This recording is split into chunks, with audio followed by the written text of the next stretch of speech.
La méditation de ce 24 février est intitulée « Nous n'avons pas le temps de faire l'œuvre du diable ».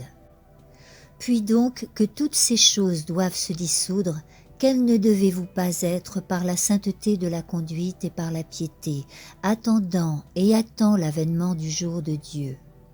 2 Pierre 3, 11, 12. Il est essentiel que nous sachions tous quelle atmosphère enveloppe notre âme.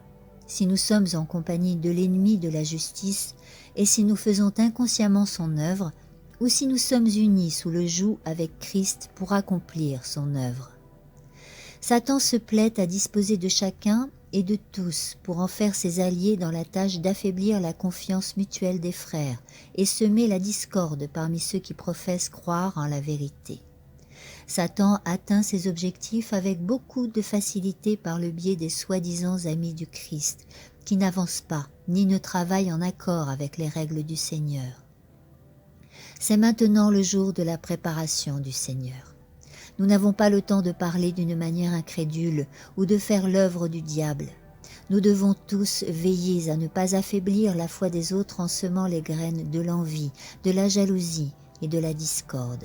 Parce que Dieu écoute ces paroles et juge non les déclarations positives ou négatives, sinon d'après le fruit de la conduite de chacun. Pour le moment, les 4 vents sont retenus jusqu'à ce que les serviteurs de Dieu soient scellés sur leur front. Alors les puissances de la terre s'avanceront pour la dernière grande bataille. Avec quel soin nous devrions profiter du peu de temps d'épreuve qui nous reste. Avec quelle sincérité nous devrions nous examiner nous-mêmes. La discipline de l'esprit et la pureté du cœur et des pensées sont nécessaires. Elles ont une plus grande valeur que les talents les plus brillants, le tact ou la connaissance.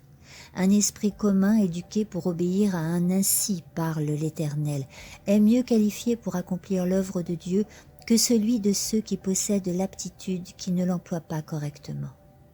Les hommes peuvent être orgueilleux de leur érudition des choses mondaines, mais ils n'ont pas une connaissance du vrai Dieu et de Christ, le chemin, la vérité et la vie. Ils sont lamentablement ignorants et leur instruction périra avec eux. La connaissance séculaire implique le pouvoir, mais la connaissance de la parole, qui a une influence transformatrice sur l'esprit humain, est impérissable. C'est une expérience qui sanctifie. Amen. Si tu as apprécié cette lecture, n'hésite pas à liker le petit pouce qui pointe vers le ciel et à partager.